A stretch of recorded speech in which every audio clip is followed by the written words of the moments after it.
हाय दोस्तों, कैसे हैं आप सभी। मैं डॉक्टर आनंद व्यास फिर से अपने YouTube चैनल पर आप सभी का स्वागत कर रहा हूं और आशा कर रहा हूं कि सभी ठीक है, मस्त है, एंजॉय कर रहे हैं। और मैं पहुंच चुका हूं 10 आउट ऑफ 11, 10 आउट ऑफ 11। यकीन न मानो पर यह सच है। 10वें क्वेश्चन पे मैं आ चुका हूं, digital marketing and e commerce का। आप मेरे साथ लगे हुए हैं, बहुत ही बधाई के पात्र हैं। तो चलिए जल्दी से 10वां क्वेश्चन देख लेते हैं। समय कम है इसलिए मैं थोड़ा सा स्पीड में चल रहा हूं। देखो 10वां क्वेश्चन कह रहा है ब्लॉगिंग के एडवांटेजेस पूछ रहा है। क्या पूछ रहा है? ब्लॉगिंग के एडवांटेजेस पूछ रहा है। और इसी के अंदर एक क्वेश्चन जुड़ा हुआ है वायरल मार्केटिंग। दोनों अलग अलग है ना। ब्लॉगिंग के एडवांटेजेस अलग है और वायरल मार्केटिंग अलग है। तो ब्लॉगिंग के एडवांटेजेस समझने से पहले अपन को क्या समझना होगा कि ब्लॉगिंग किसे कहते हैं।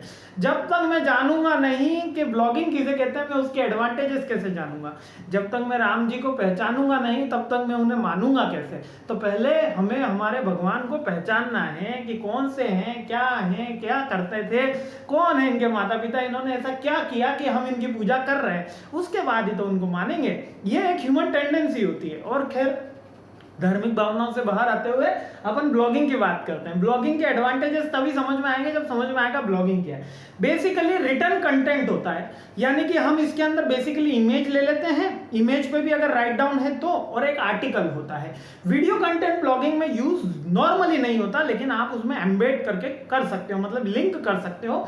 Blogging is a platform for writing, इतना सा याद रखना। अब इसकी बुकिश डेफिनेशन क्या कह रही है? Blogging refers to writing, photography and other media.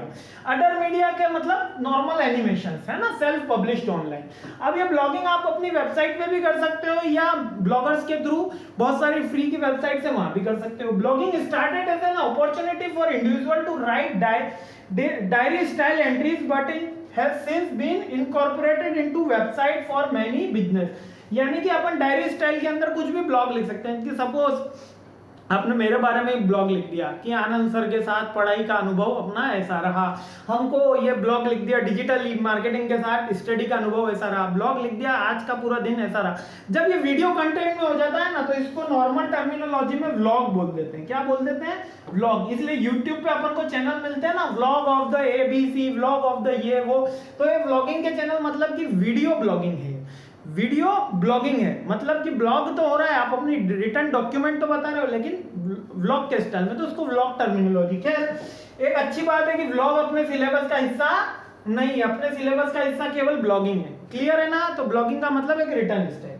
अब इसके एडवांटेजेस क्या होते हैं? What is the blog marketing? Marketing is the research for. अब ब्लॉगिंग क्या होता है कि through use of the blog, इंसान याद रखना दो चीजों पे ज्यादा भरोसा करता है। एक तो उसकी वो जो विजुअल, अगर कहीं पे कुछ लिखा हुआ होता है ना, जैसे बच्चे मेरे को बहुत अच्छे लगते हैं, मतलब जो मेरे से आके क्वेश्चंस पूछते हैं कि सर आपने ऐसा बोला था लेकिन बुक के अंदर ऐसा लिखा है, या हमने इस आर्टिकल में 4 टाइप पढ़ाए थे, आपने तो हमें 6 बताए। किसी आर्टिकल में 3 टाइप लिखे हुए, आपने हमें एक ही टाइप बताया, 2 ही टाइप बताए, तो ऐसा क्यों सर, ये तीसरा वाला टाइप क्यों नहीं बताया? ऐसे बहुत से बच्चे आते हैं। ठीक है, डेली का मेरे को मतलब यही काम होता है कि बच्चे आते हैं, क्वेश्चन पूछते हैं, मुझे उनका जवाब देके खुशी मिलती है। आप कभी भी ये मत सोचिएगा कि आपको जवाब देके मुझे तो सा भी दिक्कत आ रही है ना। बहुत अच्छा लगता है, इंटरेक्ट करना मेरा काम है, मेरी ड्यूटी है। और मैंने टीचिंग प्रोफेशन इसलिए लिया है कि आई वांट टू सर्विस, कि मैं आपकी सेवा कर सकें। अपने टीचर्स का क्या एम होता है, एक टीचिंग प्रोफेशन का क्या एम होता है कि उसके स्टूडेंट्स आगे लाइफ के अंदर ग्रोथ करें बेसिकली। और ठीक है, इससे मनी आती है, वो एक डिफरेंट एस्पेक्ट है। लेकिन मेरा जो सेटिस्फेक्शन लेवल है, after the MBA I switch my career into education field. Very hard to hear. ठीक है, करीबन 5% बंदे ऐसे होते हैं जो MBA करने के बाद एजुकेशन फील्ड चूज करते हैं जॉब लगने के बाद। ठीक है, जॉब क्विट करके कि नहीं मजा नहीं आ रहा, अब एजुकेशन में आते हैं। क्योंकि मुझे लगता है मैं एजुकेशन के लिए बना था, मुझे लगता है मैं पढ़ा के खुश रहता हूं, मुझे लगता है कि मैं बच्चों के साथ इंटरेक्शन करके खुश रहता हूं। That is my inherent nature. तो दैट इज ब्लॉगिंग। अब यहां पर आ जाते हैं ब्लॉगिंग के एडवांटेजेस के ऊपर। टॉपिक इधर उधर ना जाए, एग्जाम का टाइम है। ठीक है, वरना इधर उधर की बातों के लिए तो काफी दिन पड़े अपने पास। एक बार एग्जाम हो जाने दो, फिर मिलते हैं, है ना। अब ब्लॉगिंग मार्केटिंग क्या है? इसके अंदर हम रिटर्न कम्युनिकेट करते हैं। तो मुद्दा यह था कि इंसान है ना, 2 चीजों पे ज्यादा भरोसा करता है। एक तो वीडियो के ऊपर आंखों देखी या पढ़ी हुई। जो पढ़ा हुआ होता है वो होता है ब्लॉग के अंदर, तो इंसान उसको जल्दी ट्रस्ट कर लेता है, उसमें कन्वर्जन रेट ज्यादा होती है। तो blogging marketing is the most important in useful manner for reading, for influencing the people. क्यों? क्योंकि जो इंसान है उसकी जो फितरत है, जो नेचर है, वो पढ़े हुए को जल्दी बिलीव कर लेता है। कहीं आर्टिकल पढ़ा, तुरंत मान लिया इसके दो टाइप है। कहीं आर्टिकल पढ़ा, उसमें लिखा है कि डिजिटल मार्केटिंग इज ना ऑफलाइन भी हो सकती है, तो अपन ने मान लिया हाँ यार ऑफलाइन भी हो सकती है। वो ऑफलाइन का मतलब अलग है। अब एसईओ ऑफलाइन का मतलब मैं अभी बताने वाला हूँ। एक बंदे का कमेंट आया था कि सर आपने एसईओ ऑफलाइन नहीं बताया, मैं बताने वाला हूँ अभी जस्ट इस वीडियो के बाद में आपका एसईओ ऑफलाइन का वीडियो आ जाएगा। तो वो एसईओ ऑफलाइन का मतलब ये है, अगले वीडियो में देखेंगे, लेकिन वो ऑफलाइन नहीं है। वर्ड हमने ऑफलाइन लिख दिया, इसका मतलब ये नहीं है कि उसमें इंटरनेट यूज नहीं है। Getting my point. तो हम पढ़े हुए चीजों को ज्यादा एडवांटेज देते हैं। तो blogging is most powerful tool to creating और प्रमोटिंग योर बिजनेस। अगर आप राइट करेंगे, अगर रिटर्न डॉक्यूमेंट होगा तो वो सबसे ज्यादा इंपैक्ट डालता है। उससे पहले इंपैक्ट डालता है वीडियो, फिर रिटर्न और फिर इमेजेस आती है। हमें लगता है कि इमेज ज्यादा इंपैक्ट डाल रही है, लेकिन जो एक्चुअल डेटा बोलता है वो ये बोलता है कि ब्लॉगिंग इज मोस्ट मतलब कि impactful after the video content. Okay, तो और इजी होता है, हर कोई कर सकता है। ठीक है, ब्लॉग लिखना, किसी के बारे में बोलना, हमारे बातें करने में, पटलाएं करने में तो हमारे सब यहाँ पे धुरंधर ही होते हैं, है ना। लड़के क्या लड़कियां क्या आजकल, और एमबीए वालों में क्या, बोलने की तो पैसा मिलता है हमें, तो बोलने में तो अपन कहीं भी किसी से कम नहीं होते। मैंने देखा है 90-95% जो होते हैं वो ओपन नेचर के, मतलब बात करना उनको काफी पसंद, टॉकेटिव होते हैं। एमबीए के स्टूडेंट की एक इनहेरेंट क्वालिटी होती है। कुछ 4-5% रहते हैं जो शाय नेचर के होते हैं, बाकी एमबीए के सारे बच्चे बात करते हैं ना, कोई भी ऐसा नहीं है जो बात नहीं करता। So this is the power कि एक तो ये कि इजी होता है, कॉस्ट इफेक्टिव होता है, ज्यादा इंपैक्ट करता है। ये 3 पॉइंट आपको कल लिख कर आने हैं अगर ब्लॉगिंग के एडवांटेजेस पूछिए तो। आई होप क्लियर हो गया। नेक्स्ट है वायरल मार्केटिंग। अब वायरल मार्केटिंग क्या है? वायरल मार्केटिंग में आप जाओगे तो कुछ इस तरीके से आपको चार्ट मिलेगा। जैसे कि ये 1 पर्सन है, इसने 2 को इन्फ्लुएंस करा, इन 2 ने 2 को इन्फ्लुएंस करा, ठीक है, और फिर इन 2 ने 3 को इन्फ्लुएंस करा, ठीक है, फिर इन 2 ने 3 को इन्फ्लुएंस करा। और वायरल मार्केटिंग का मींस कि कुछ ऐसा कंटेंट जो वायरल हो जाए। क्या हो जाए?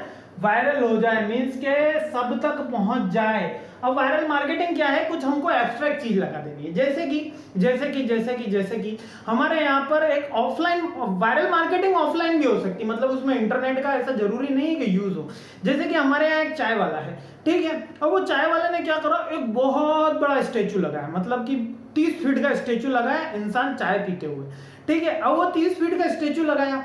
एक उसी के आगे बर्गर वाला है, उस बर्गर वाले ने गिरते हुए बर्गर का स्टेचू लगाया, मतलब कि आप उसके रोड से गुजरोगे तो आपको लगेगा कि वो बर्गर आपके ऊपर गिर सकता है, मतलब इसे रेप्लिका वो बना हुआ है बड़ा सा। तो उससे क्या होता है, वो वायरल इंसान के दिमाग में होता है, वो बर्गर वाली बिल्डिंग पता है, तो वो एक ट्रेंड बन गया कि वो बर्गर वाली बिल्डिंग पता है, अरे वो चाय वाले भैया को पता है, वो चाय वाले भैया वो जगह का लैंडमार्क हो गया, ठीक है। तो that is the viral marketing जो इंपैक्ट करती है वायरल। अब इसकी बुकिश डेफिनेशन देखते हैं। Viral marketing is the style of promotion release of an audience to generate and message product और services. Marketing of consider viral when it's reached of the point where it's being shared by the public at the large rather than just a target audience। क्या? वापस से बोलना। Viral when it's reached the point where it's being shared by the public। आपने एक picture देखी थी जय हो, ठीक है, उसमें उसने कहा था थैंक यू मत बोलो। क्या बोला था? थैंक यू मत बोलो, 3 जनों की मदद कर दो। ये डायलॉग सबने सुना होगा। और एंड में क्या होता है, वो कड़ी एंड में आते आते सलमान खान जी के पास में ही आ जाती है और उनको एक जना कहता है कि भैया थैंक यू मत बोलो 3 जने की। तो that is the viral marketing power की एंड जहां से ओरिजिन हो रहा है वो ऑटोमेटिकली चीज वहां तक पहुंच जाए, वो रीजन वहां तक पहुंच जाए, केवल वो टारगेट ऑडियंस तक न रहे, वो वायरल हो जाए, मतलब स्प्रेड हो जाए। वायरल का मतलब ही क्या है? स्प्रेड हो जाना, यानी फैला देना। बटर कैसा हो जाता है? स्प्रेड हो जाता है। The information is spreading, it's called the viral marketing. जब हम हमारे ब्रांड की प्रमोशन इस वे में करें कि वो स्प्रेड हो जाए, फैल जाए, ठीक है, तो वो कहलाता है वायरल मार्केटिंग। इतनी सी बात समझ में आई। और जहां से शुरू हुई वो वापस वहां पे आ जाए इनडायरेक्ट मैनर में, है ना। कुछ ऐसा नहीं कि अब तू इसको बोलेगा और ये वापस आएगी। इनडायरेक्ट मैनर में without any particular formal structure, informal structure में वो वापस आ जाए, that is viral marketing. 2 point सीखे अपने, एक सीखा ब्लॉगिंग, इंपॉर्टेंट एडवांटेजेस, और वायरल मार्केटिंग। होप ये क्वेश्चन समझ में आ गया होगा। और आखिरी अंतिम प्रहार पे जल्दी बना रहा हूं और आपके सामने भी लेकर आ रहा हूं। और जय हिंद।